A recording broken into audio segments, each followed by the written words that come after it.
Photo പതിച്ച coffee മഗ്ഗുകൾ പുറത്തു.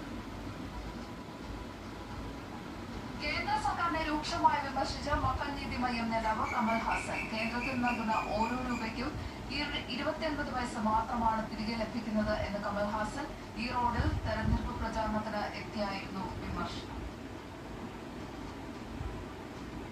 രാജ്യാന്തര വാർത്തകൾ.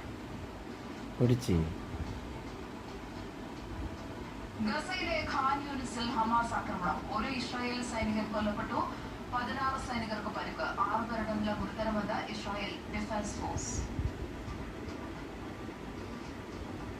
ബാൾട്ടിമോറിൽ ചരക്ക് കപ്പലടിച്ച് പാലം തകർന്ന സംഭവത്തിൽ കപ്പലിൽ നിന്ന് സ്ഫോടക വസ്തുക്കൾ കണ്ടെത്തി. 56 കണ്ടെയ്നറുകളിലാണ് സ്ഫോടക സാധ്യതയുള്ള വസ്തുക്കൾ കണ്ടെത്തിയത്.